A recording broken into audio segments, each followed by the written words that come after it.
And welcome to Day Home Divas. I'm Joanne. I'm Cash. And I'm Sophia. This episode, we are going to talk about the history of some of the popular nursery rhymes. What do Stephen King, Edgar Allan Poe, H.P. Lovecraft, and Bram Stoker, Mary Shelley, and Mother Goose have in common? They are all famous for their horror writing. Yes, that fictional grande dame of children's poems has got a bit of a dark streak, as evidenced by sinister origins of some of the most well-known nursery rhymes. The earliest nursery rhymes date back to the 14th century, although it wasn't until the 18th century that the classics that we still hear today emerged and flourished. The first nursery rhyme collection to be printed was Tommy Thumb's Songbook around 1744. A century later, Edmund Rimbault published a nursery rhyme collection, which was the first one printed to include noted music. The roots probably go back even further throughout history, and present day, every culture creates some type of rhyming ditties for children. According to child development experts Sue Palmer and Ross Bailey, nursery rhymes with music significantly aid a child's mental development and spatial reasoning. Seth Lehrer, Dean of Arts and Humanities at the University of California, San Diego, has also emphasized the ability of nursery rhymes to foster emotional connections and cultivate language. When we sing them, we're participating in something that bonds parent and child. So when modern parents expose their kids to vintage nursery rhymes, they're engaging with centuries-old tradition that on the surface, at least, is not only harmless, but potentially beneficial. But what about those twisted lyrics and dark backstories? To unpick the meanings behind the rhymes is to be thrust into a world not of sweet princesses and cute animals, but of messy, clerical, political, politics, religious, violence, sex, illness, murder, spies, traitors, and the supernatural. Ba Ba Black Sheep, 1731. Ba Ba Black Sheep, have you any wool? Yes, sir, 3 bags full. One for the master, one for the dame, and one for the little boy who lived down the lane. Though most scholars agree that Ba Ba Black Sheep is about the great custom, a tax on wool that was introduced in 1275. Its use of the color black and the word master led some to wonder whether there was a racial message at its center. Its political correctness was called into question yet again in the latter part of the 20th century, with some schools banning it from being repeated in classrooms and others simply switching out the word black for something deemed less offensive. In 2011, news outlet reported on the proliferation of Baba rainbow sheep as an alternative. This, however, is not true. The black sheep refers to those who were struggling to pay the tax. It has nothing to do with skin color or race. Not surprisingly, this rhyme is all about sheep and the importance of sheep to the English economy. Until the late 16th century, the final lines of the rhyme read, "And none for the little boy who cries down the lane." It was changed to the current version in order to cheer up and make it into a song more suitable for children. In medieval England, the wool trade was big business. There was enormous demand for it, mainly to produce cloth, and everyone who had land, from peasants to major landowners, raised sheep. The great English landowners, including lords, abbots, and bishops, began to count their wealth in terms of sheep. With some flocks totaling over 8,000 animals, all tended by dozens of full-time shepherds. After returning from the Crusades in 1272, Edward I imposed new taxes on the wool trade in order to pay for his military ventures. It is believed that this wool tax forms the background to the rhyme. 1/3 of the price of each bag, or sack sold, was for the king, the master, 1/3 to the monasteries or church, the dame, and none to the poor shepherd, the little boy who cries down the lane, who had tirelessly tended and protected the flock. Goosey, goosey, gander, 1784. Goosey, goosey, gander, whither shall I wander? Upstairs and downstairs, and in my lady's chamber. There I met an old man who wouldn't say his prayers, so I took him by his left leg and threw him down the stairs. The stairs went crack, he nearly broke his back, and all the little ducks went quack, quack, quack. During the reign of Henry VIII and his children, Catholicism was outlawed in England, and Catholic priests were persecuted for refusing to say their prayers in English or for continuing to practice their faith. The rhyme's old man is often interpreted as a Catholic priest, possibly hidden in a lady's chamber, a priest hole. The line, "So I took him by his left leg and threw him down the stairs," is seen as a reference to the brutal punishments faced by priests caught and apprehended. Isn't that brutal? That is brutal. I've never even heard of that one before, so. I remember singing that all the time when I was in like primary school. Oh, wow. And I had no idea. Like even Baba Black Sheep, not a clue. It's just some of these are just cool. They're like backstory. I mean, cool, I guess, is not really the appropriate word. It's horrific, but hearing the backstories, I don't know. I find it fascinating. Okay, That's crazy. Right? So London Bridge is falling down, 1744. Oh, this is really long. Okay, I'm not reading this whole thing right now. Gold and silver I have none, I have none, I have none. Gold and silver I have none, my fair lady.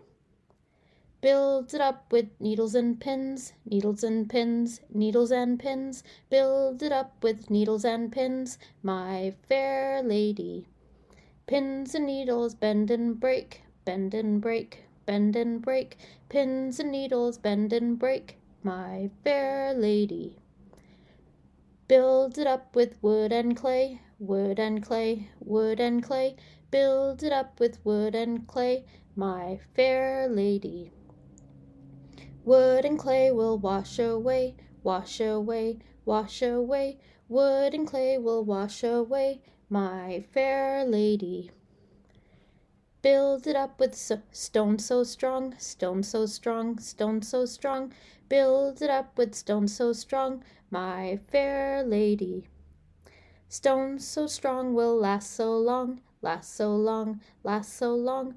Stone so strong will last so long, my fair lady. Yikes.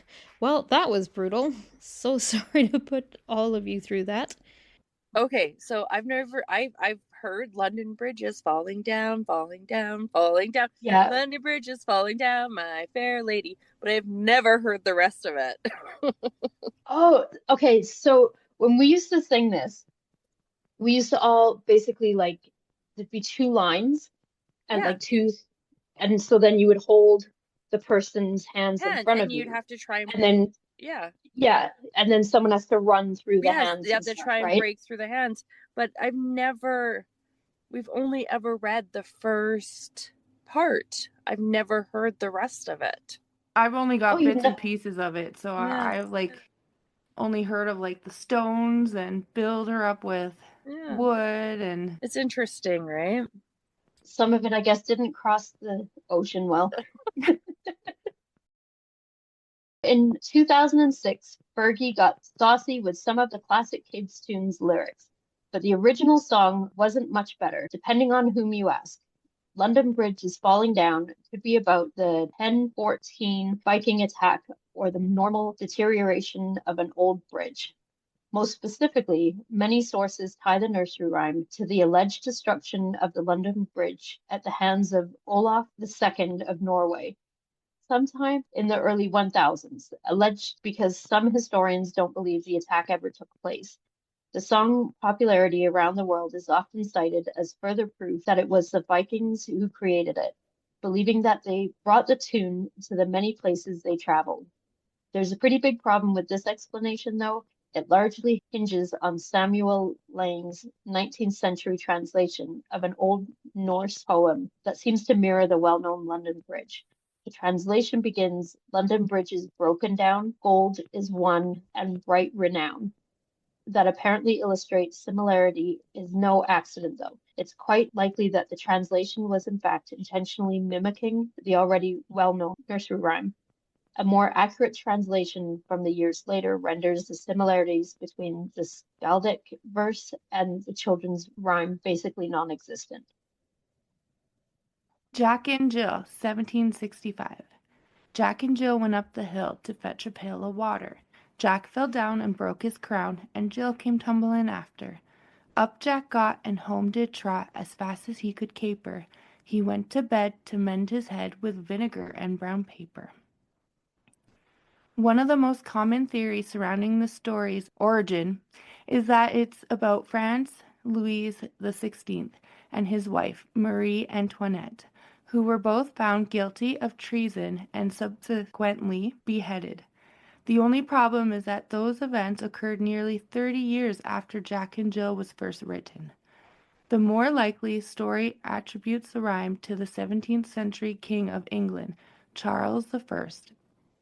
Apparently, he attempted to increase taxes on alcohol, and which were generally measured in units known as jack and gills. After that failed, he instead reduced the price of the jack, about 1/8 of a pint, and in turn the Jill, which is twice the size of a jack. So the Jill's increased price came tumbling after. The small village of Kilmersundon in North Somerset claims to be the home of the Jack and Jill rhyme. Local legend recalls how in the late 15th century, a young unmarried couple regularly climbed a nearby hill in order to conduct their liaison in private, away from prying eyes of the village. Obviously, a very close liaison, Jill, fell pregnant, but just before the baby was born, Jack was killed by a rock that had fallen from their special hill. A few days later, Jill died while giving birth to their love child. Their tragic tale unfolds today on a series of inscribed stones that leads along a path to that special hill.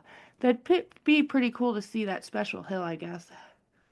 Right? It kind of reminds me of Dobby's grave in Scotland. You don't know what I'm talking about? Okay. Like Dobby, the house elf from Harry Potter. Never mind. Moving on. I know Harry Potter has like the whole like 9 3/4 train track and all that you could go see too. Yep. Yeah, I've been there. I have pictures. I know that much. Yeah, in King's Cross. So Dobby was like the house elf. He was kind of a big deal, right? And so in the movie, spoiler alert, anyone has not seen it, seriously at this point. But anyway, so he is killed, and the spot that he's killed is an actual location in Scotland. Oh. And people started writing on these rocks, and they made like a big grave site as in like memorial for him. It's pretty cool. If you look it up online, it's pretty that cool. is cool. That's super Yeah. cool. Yeah. I'm a bit of a nerd, but that's yeah, okay. I know you are. What? You mean I don't hide it well? No, you don't hide it well. That's okay. Eeny, meeny, miny, mo. Early 19th century. Eeny, meeny, miny, mo. Catch a tiger by the toe. If he hollers, let him go. Eeny, meeny, miny, mo. My mother told me to pick the very best one, and you are it. Eeny, meeny, miny, mo is one of those rhymes that is ingrained in our cultural limbic system. Once we hear the first 2 syllables, the rest unspools, whether we want it to or not. No one knows what eeny, meeny might mean. It turns up in strange places, in Pulp Fiction, in the Great Vermont Corn Maze, in Justin Bieber songs. But where did eeny, meeny come from? Kipling tells us that eeny, meeny, miny, and mo were the first big 4 of the long ago. But that's not such a good lead. What we do know is that once eeny, meeny appeared on the scene, it was everywhere in the 50s and 60s. The formidable husband and wife folklorists, Iona and Peter Opie, recorded hundreds of variants in England and America, including, to name just a few, Hannah Mana Mona Mike, Barcelona Bona Strike, Harware Frown Venek, Herico, Warco, we wo whack. Ina, mina, mina, mo, cracka, fina, fina, fo.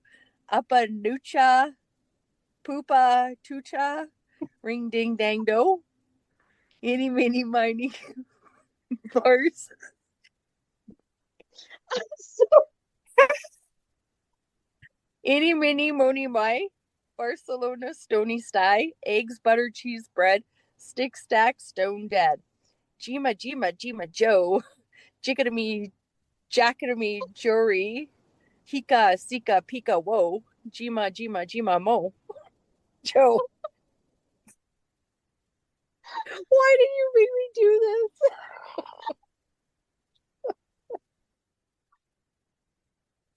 That's terrible. I couldn't even pronounce half those words. when you're typing it out, it doesn't occur to me. Oh, I'm crying. goodness. Oh, that was terrible. It doesn't hit the same way when you're typing it. When I'm Like- typing it, I'm like, yep, this totally makes sense. This is fantastic. This is great information. Like And then Nucha, Papa, Tucha, Ring Ding Dang Do. Oh my god, I've never heard of that before. Okay. oh my goodness. I can't. I expect everyone singing this to their kids on Tuesday. Right? Not only are there hordes of eeny meenies, there are just as many counting out schemes that share the same DNA. Hinty, minty, cutty corn, wire, briar, limber, lock, United States. Inty, tinty, ithy, beerthy, England.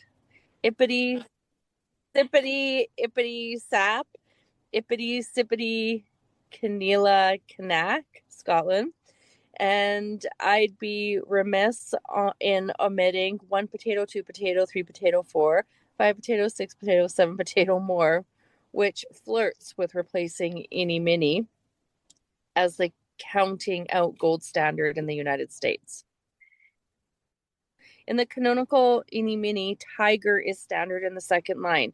This is a relatively recent revision. If it doesn't seem to make sense, even in the gibberish eeny mini world that you grab a carnivorous cat's toe and expect the tiger to do the hollering, remember that in both England and America, children until recently said catch a N-word by the toe.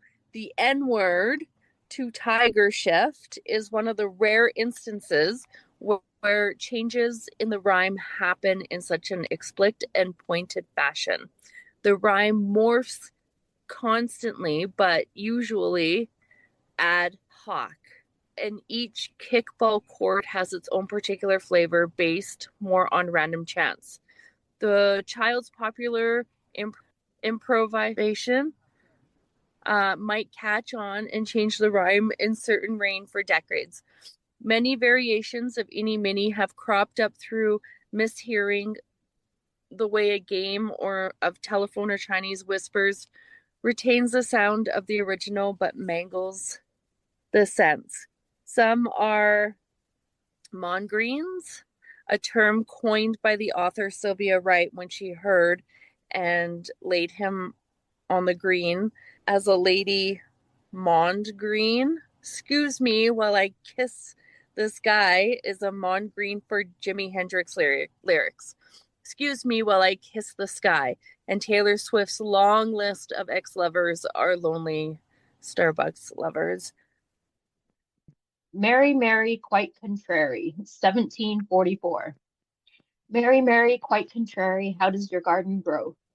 With silver bells and cockle shells and pretty maids all in a row, and pretty maids all in a row.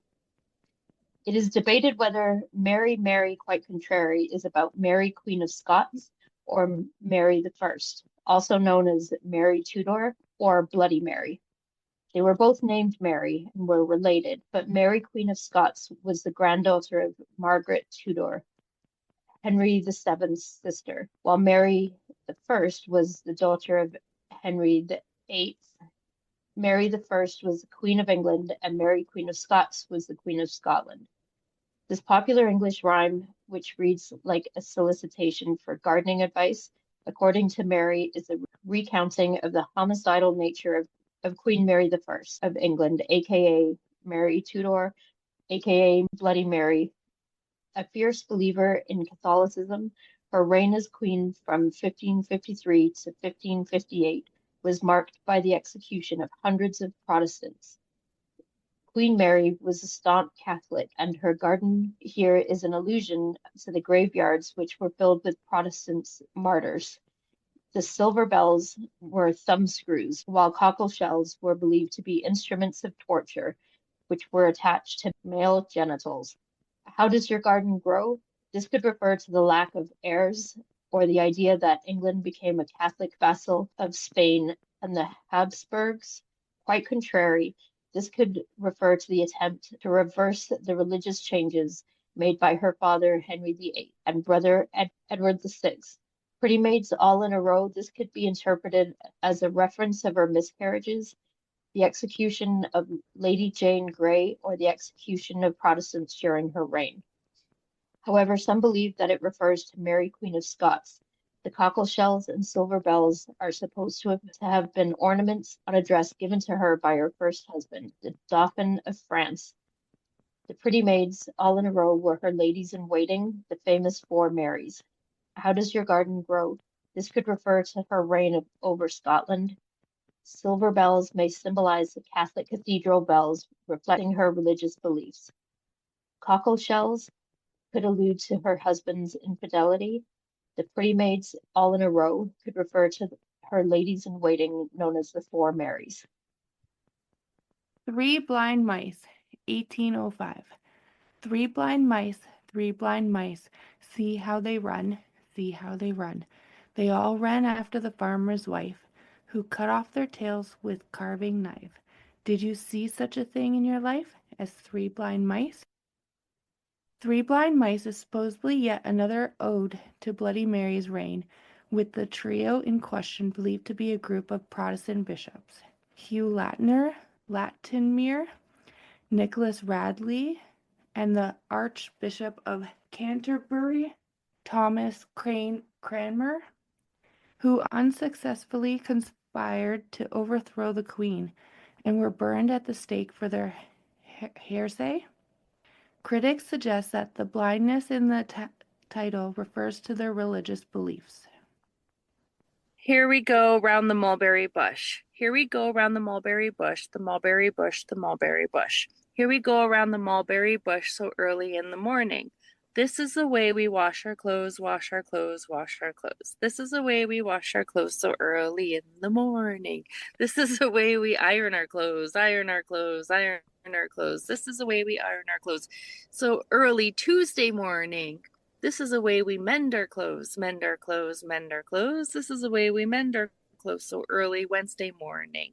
This is the way we sweep the floor, sweep the floor, sweep the floor. This is the way we sweep the floor so early Thursday morning. This is the way we scrub the floor, scrub the floor, scrub the floor. This is the way we scrub the floor so early Friday morning. This is the way we bake our bread, bake our bread, bake our bread. This is the way we bake our bread so early Saturday morning. This is the way we get dressed up, get dressed up, get dressed up. This is the way we get dressed up so early Sunday morning. Here we go around the mulberry bush is often sung as part of a children's game. Historian R.S. Duncan, a former governor of England's Wakefield prison, suggested that the song originated with that 420-year-old institution's female prisoners who exercised around a mulberry tree, which is probably not the connotation your 6-year-old self had in mind.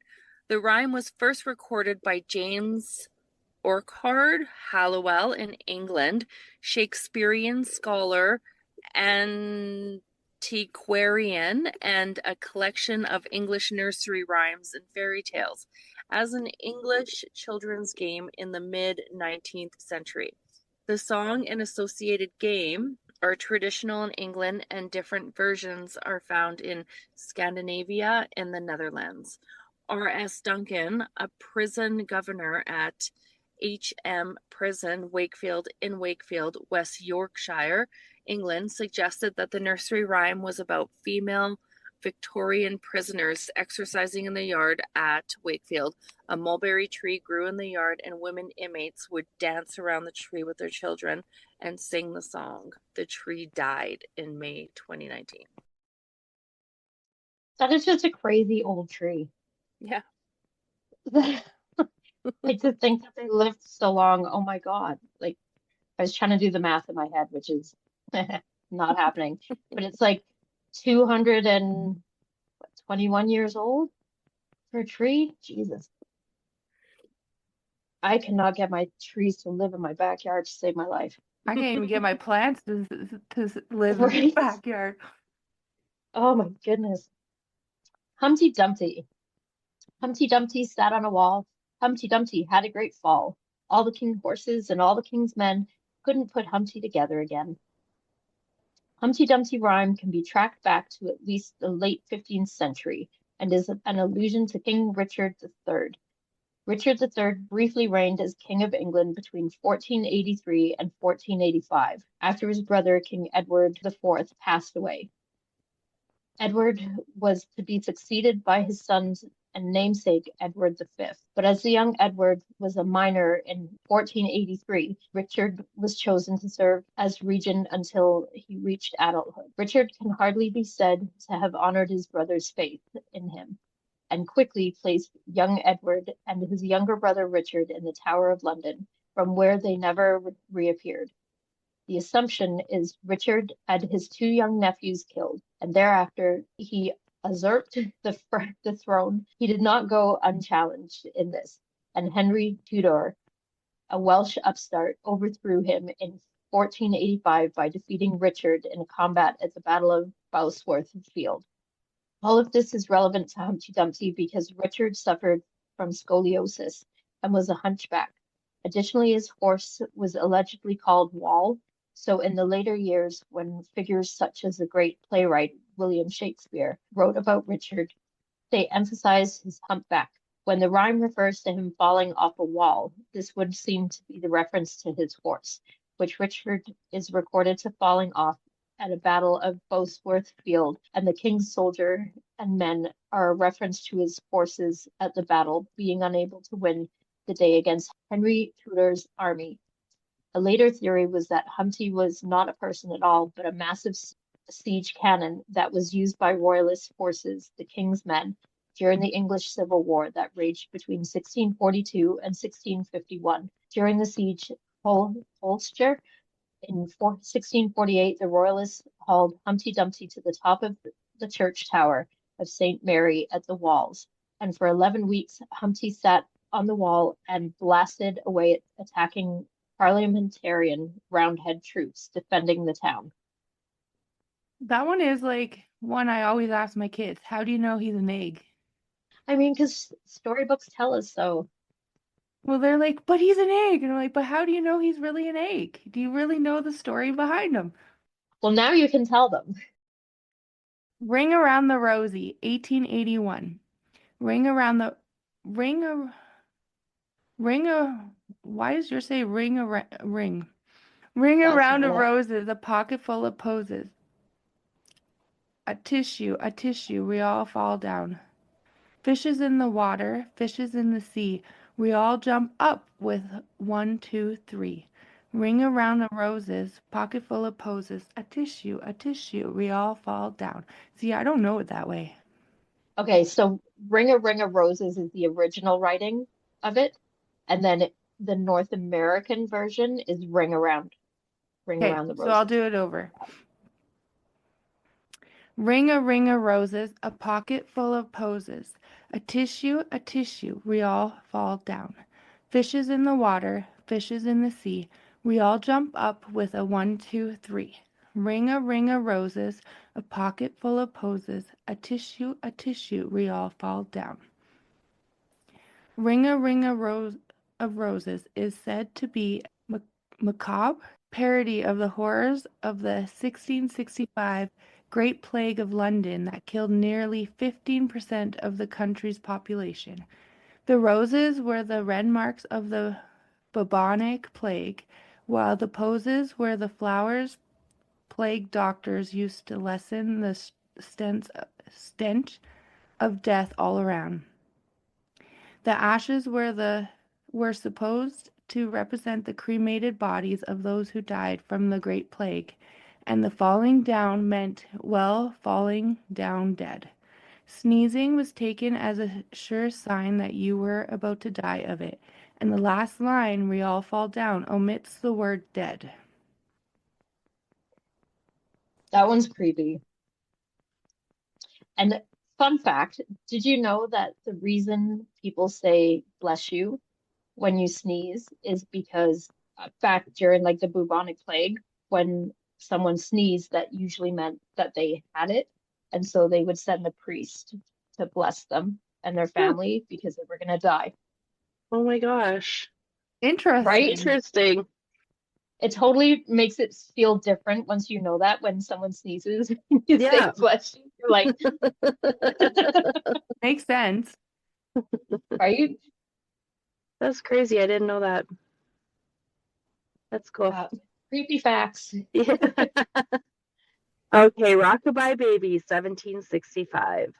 Rockabye Baby on the treetop, when the wind blows, the cradle will rock. When the bow breaks, the cradle will fall, and down will come baby, cradle and all. Rockabye Baby, gently you swing, over the cradle, mother will sing. Sweet is the lullaby over your nest that tenderly sings my baby to rest. From the high rooftops down to the sea, no one as dear as baby to me. Wee little hands, eyes shiny and bright, now sound asleep until morning light. Rockabye Baby on the treetop, when the wind blows, the cradle will rock. When the bow breaks, the cradle will fall, and down will come baby, cradle and all. One interpretation of this famous lullaby is that it is about the son of King James II of England and Mary Modena. It's widely believed that the boy was not their son at all, but a child who was brought into the birthing room and passed off as their own in order to ensure a Roman Catholic heir to the throne. Rockabye Baby refers to events preceding the Glorious Revolution. The rhyme is laced with connotation. The wind may be the Protestant forces blowing in from the Netherlands, the doomed cradle, the royal house of Stuart. The earliest recording version of the words in print contain the ominous footnote, "This may serve as a warning to the proud and ambitious who climb so high that they generally fall at last." However, some say the real story behind Rockabye Baby is that Effie Crockett, the older sister of Davy Crockett, visited the Muskogee tribe to help some mothers. When she arrived at their camp, she was surprised when she saw something unusual. The tribe's babies were not lying in cradles on the ground. Instead, they were gently tied and hung in small cradles from the branches of birch trees. Effie thought it was strange at first, but as she stayed longer, she began to understand. The babies were high above the ground, safe from bugs, hot sun, and wild animals. As the wind blew, the trees rocked them gently, just like a mother's arms. Each baby lay peacefully, watching birds, butterflies, and the dancing leaves. The fresh air touched their skin, and they smiled at the world around them. Effie was deeply touched. One day she saw a Muskogee mother looking at her child hanging in the cradle. The mother softly sang a song in her native language. As she sang, a tear fell from her eye. Effie wrote down the song and shared it with others. It became the lullaby we all know today, Rockabye Baby. But most people never knew the deep meaning behind the song.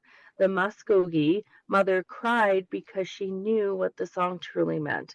The branch holding her baby would one day break, not from danger, but because her child would grow. He would outgrow the cradle, fall to the ground and become strong enough to stand. One day her baby would no longer need her protection. He would become a man. The cradle falling was not the end. It was the beginning of his life's journey, a message to all. This lullaby was born from Native American love and wisdom. It reminds us that every moment is precious, that letting go is part of love, and that nature teaches us the gentlest lessons.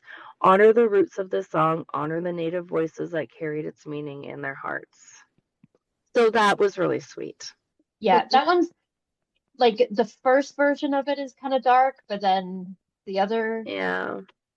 reason, and who's to say which version is true, right? Like, but I'm Yeah. gonna go with the Native American version on this one. Yeah, it's a very sweet. I Sorry like it. Yeah, sorry to my English heritage, but Almost broke a tear I'll out. stick. Right? I was like, I know as "Aw."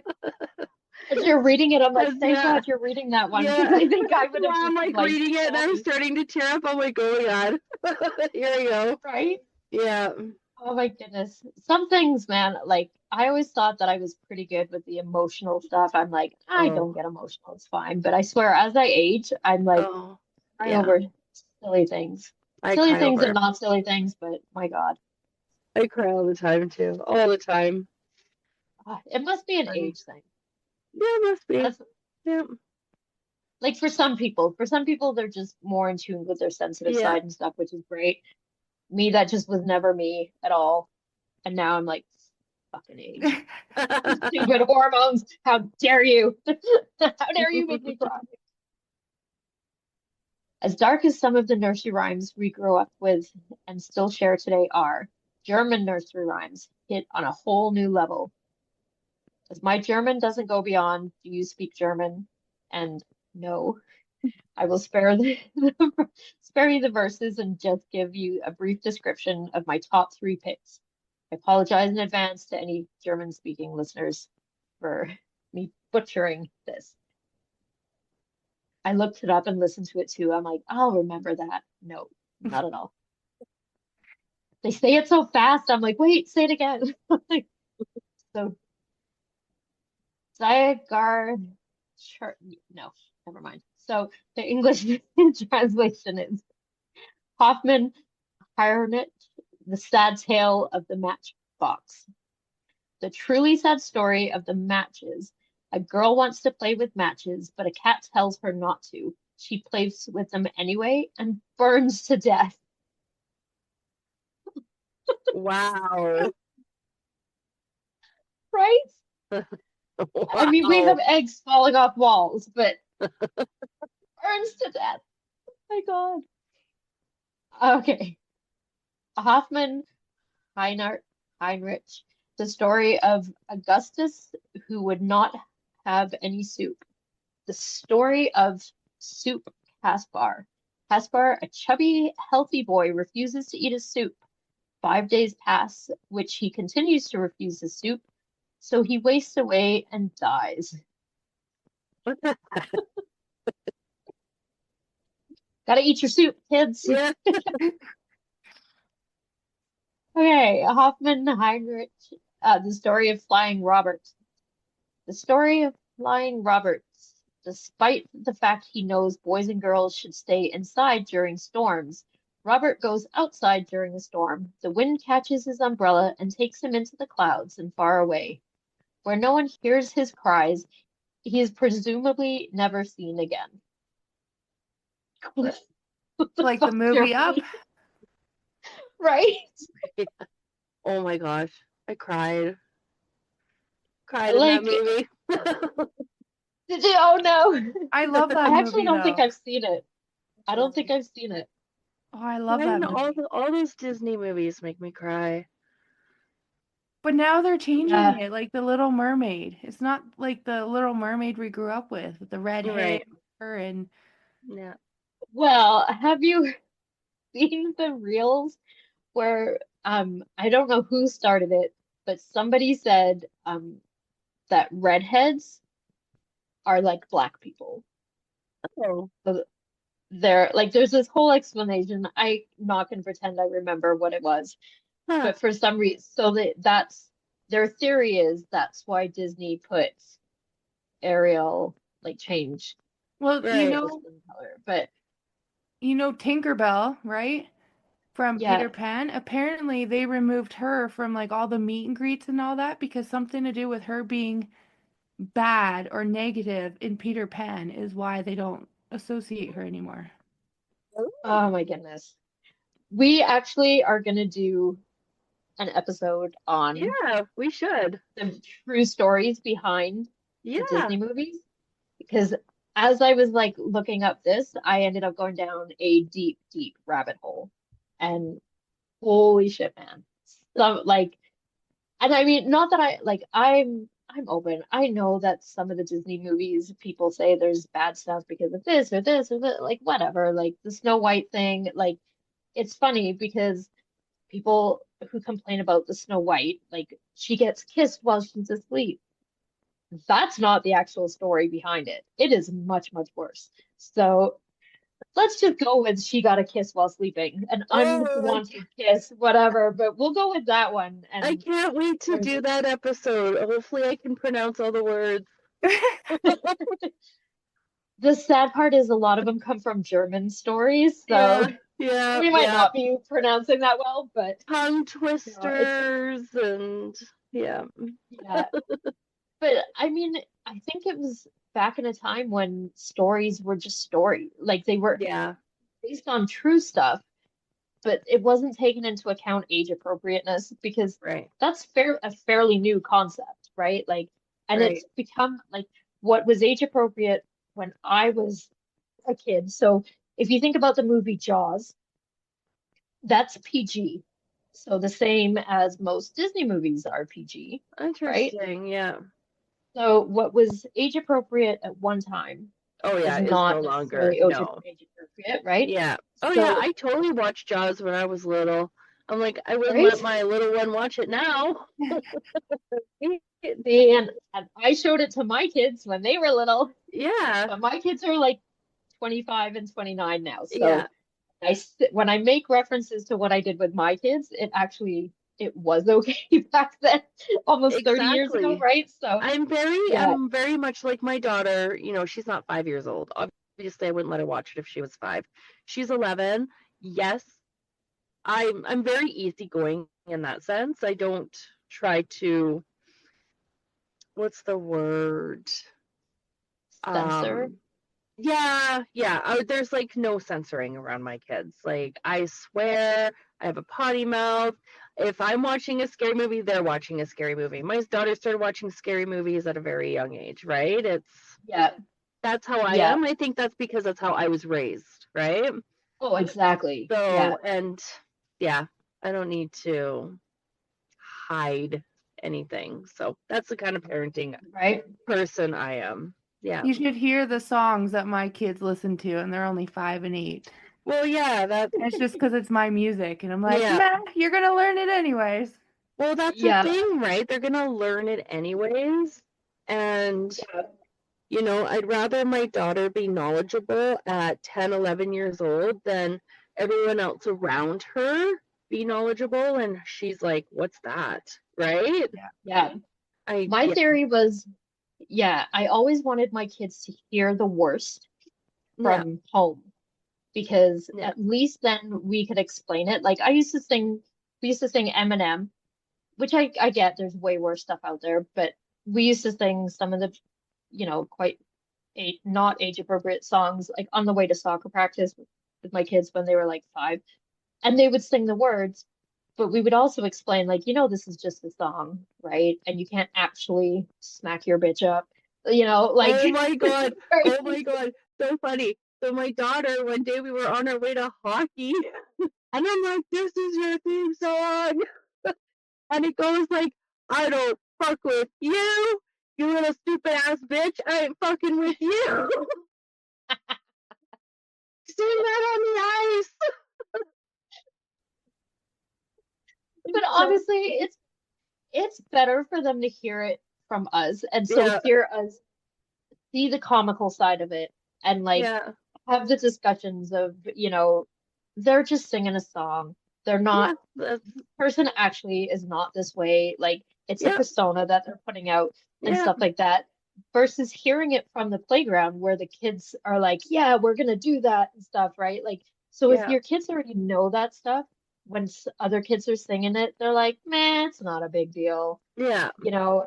Yeah. And that's how we did it anyway. I get now things are different, and for whether it's better or worse, who knows? Who's to say, right? But I Yeah. mean, my kids turned out just fine. Yeah. None of them go around smacking up bitches. You know what? Like, Mine turned out just fine too. I have some great yeah, adult children, and yeah. And mine, like, they hear it and they're used to it. So, like, I have day home kids that'll come using every F-bomb, dropping it, and they're young. But my kids are just like, yeah, that's a bad word. We don't say that yet. Yeah, you're right. And they just walk on right? by. Yeah. Yeah, that's just it. It's like the whole theory with like if you don't let your kids have candy because you don't want them to eat too much candy, well then, so if you keep that from them, the first chance they get to get candy on their own, they're Yep. gonna like gorge on it, right? Yep. If it's Yep. not a big deal, if they get to have like a little bit every day or whenever, like it's not a big deal for them. They're No. not gonna overindulge. They're just gonna, it's like whatever. It's no big deal. We get it whenever we want. So it's not, we don't have to go crazy with it. So Yeah. Well, I think it can. Oh, sorry. Go ahead. sometimes I find it's just easier coming from us being the adults than yeah, having everybody else, the peer pressure yeah, to do it. exactly. Yeah. Well, the candy thing, I think that can lead to eating issues as you get older too, Oh, right? 100%. Hoarding candy, hoarding, because there's lots of people who don't let their kids eat that stuff, right? So Yeah, I think that can lead to a whole other issue as they get older. yeah. And I mean, I get it. Like candy's not healthy. I understand. I have a wicked candy addiction. Oh my So God. do I. I have a chocolate addiction. Right? I hit Bulk Barn before my movie yesterday and oh man. Yeah. But I like we grew up really, really poor, so we didn't have that. We like it Yeah. what treats and candy and stuff. It not that we never had any, but it was definitely not a thing that I was exposed to. So now I'm like every chance I get, I just Yeah. want it. Give me the And which candy. is so bad, but right? And I Yeah. have no willpower. Zero willpower when it comes to No. candy. No. And yeah, so and my kids, they grew up, they could have as much as they want whenever they wanted. And Yeah. they honestly did not want it that often. Like I remember, Exactly. Yeah. yeah, I remember taking them to the grocery store. We were having like a just mom and kid weekend kind of thing. And I was like, let's go to the store and we'll buy whatever treats you want. Whatever you want, you can have it. So I'm putting candy in the cart and I'm like, this is gonna be great. And I have this container of strawberries. I'm like, what the I'm like, treat weekend. You can have whatever you want. They're like, okay, but can I have the strawberries? And I'm like, okay. And they're like, but I'm gonna eat them all to myself. And I'm like, okay. I'm like, I feel you're missing something. And they're like, well, we'll have a little bit of candy, but the things that I wanted were Yeah. like healthier stuff. Not that they Exactly. never had healthier stuff during the day or like regularly, but I guess maybe it was more of like, we've got to share these strawberries between us because, Yeah. like groceries have always been expensive, but so it was more, this was, they got to eat the whole thing to themselves. And I was like, oh my goodness. But like that, it was such an eye-opening moment, like Yeah. more of a reflection of my own issues. Yeah. I'm like, why do you not want candy? But yeah, it was, yeah. So like, yeah, if you, the more you keep stuff from your kids, the more Yeah. they want it. Exactly. Yeah. All right. Well, that's it for Day Home Divas this week. Don't forget to follow us on Instagram at Dayhome Divas, on TikTok at dayhome.divas, and join our Facebook group, Dayhome Divas. If anyone has any topics you want us to cover, or if you have any questions or suggestions, you can email us at dayhomedivas@gmail.com. We would also appreciate it if you could rate and review us on whatever platform you're listening on. It really helps the podcast move up on their charts so it gets more exposure. Hope you join us again next week. Goodbye. Bye. Goodbye.